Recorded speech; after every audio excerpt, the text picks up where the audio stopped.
This is Darth Vader Unlimited. Give yourself to the dark side. This article leapt off the page from the website Screen Rant. The headline alone is intriguing.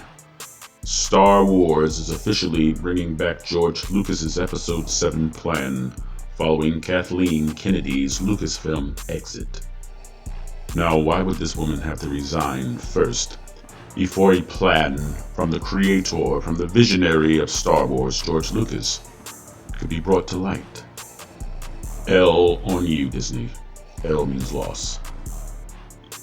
Star Wars is finally realizing George Lucas's vision for Episode 7 through Maul Shadow Lord.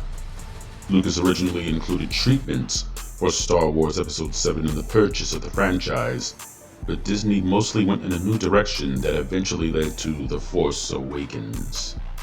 Some elements of Lucas's vision of the sequel trilogy survived, and now a new animated Star Wars show is bringing one of those elements back into the limelight. The Maul series will be the first major Star Wars project to come out following the announcement that Kathleen Kennedy is stepping down as president of Lucasfilm. Kennedy took over from George Lucas after the latter sold Star Wars to Disney in 2012, and she was reportedly his hand-picked successor. Talk about seller beware. The first trailer for Maul Shadow Lord revealed quite a bit of footage of Maul seizing power in the early days of the Empire, but one particular character stood out, a Twi'lek named Devon Izara. Though it wasn't clear through the trailer itself, Star Wars has revealed that Devon Izara is conflicted, and that Maul both has a tea ceremony with her and teaches her something. Evidently, Devon Izara is something of a protege for Maul.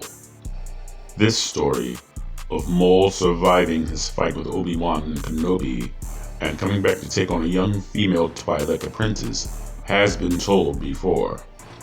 George Lucas's original plan for Star Wars Episode 7, before he sold the franchise to Disney, was for Maul to have a Twi'lek apprentice named Darth Talon.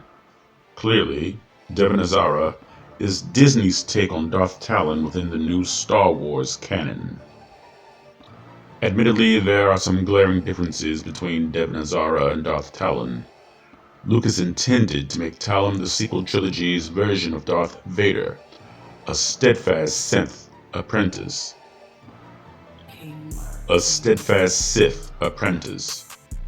Devon Izara, on the other hand, seems much more conflicted in her dedication to the dark side of the Force, and could easily take on a similar role to Ezra Bridger as a young Jedi Maul is trying to corrupt.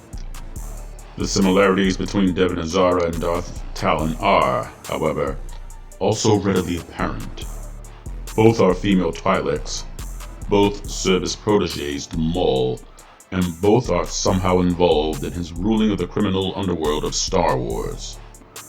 Devon Izara will likely be a much more family-friendly version of the character, and her story will likely go in unexpected directions, but she's cut from the same cloth as Darth Talon.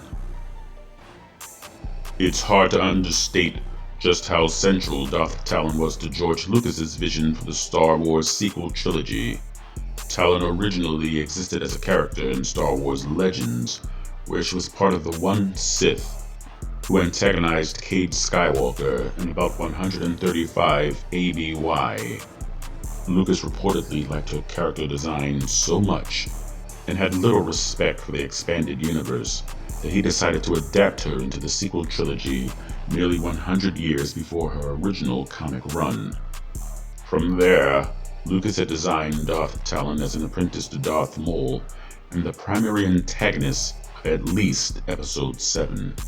Maul would have been the main villain of the sequel trilogy, akin to Emperor Palpatine, but Talon would have been the main villain heroes like the son of Han Solo and Leia Organa would have faced off against.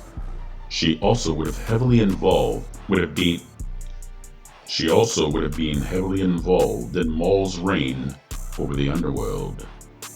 Devon Izara is the closest Star Wars is ever going to get to putting Darth Talon into canon, and it's a huge moment for the franchise. Star Wars has, in recent years, been trying to establish a new sequel trilogy to focus on, in addition to Rey Skywalker's story. The Mandalorian has become a franchise unto itself, and now Maul Shadow Lord may be proof that Lucasfilm is doubling down on Maul as a new face of modern Star Wars. Maul has made several appearances in recent years, from the final season of Star Wars The Clone Wars to a short live-action cameo in Solo: A Star Wars Story. The fact that Maul Shadow Lord has effectively canonized a version of Darth Talon seems to be confirmation that Star Wars wants to make Maul an even bigger character in line with Lucas's original vision for the sequel trilogy. Why give him an apprentice if he's not going to remain a fixture of upcoming Star Wars projects? More broadly, Darth Talon's canon debut could also indicate that Disney has decided to look more to the history of Star Wars rather than focusing solely on Rey and the sequel trilogy. While there is the upcoming new Jedi Order movie that will focus on Rey, most of the upcoming Star Wars movies and shows are more centered around Lucas's ideas, like the aftermath of the original trilogy. Given the backlash newer shows and movies have received, it wouldn't be surprising if Disney is returning to the roots of George Lucas's ideas. I believe we will stop there. The article is pretty lengthy. I'm perplexed by the way Disney tries to put their own spin on already and previously established intellectual properties. We see it with the Marvel Cinematic Universe. They severely diverted from the root of what made Marvel Comics so intriguing to an audience for over 60 years.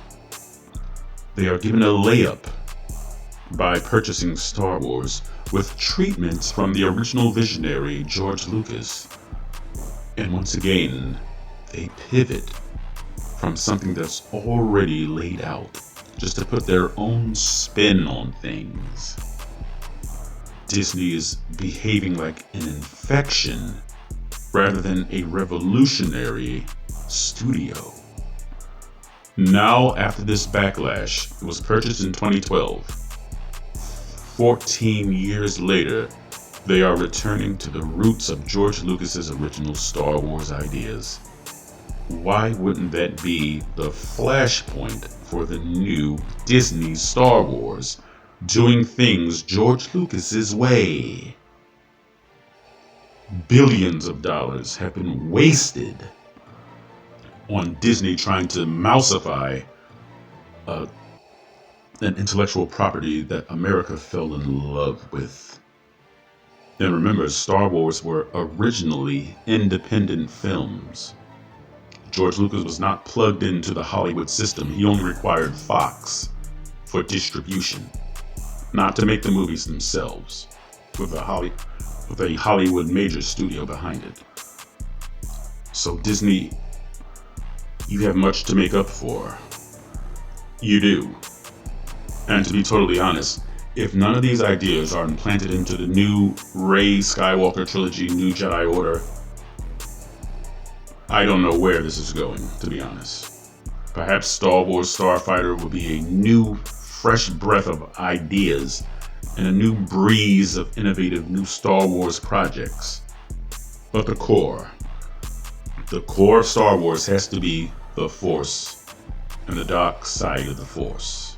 It must be. There also must be galaxy-wide unrest. Galaxy-wide, because that's the essence of Star Wars. So, for you guys to waste 14 years of people's lives with what you presented with the sequel trilogy, Kathleen Kennedy's exit cannot be more welcomed. I'm not hateful of Kathleen Kennedy. I'm more grateful for her departure. Give yourself to the dark side. Give yourself to the dark side. Came to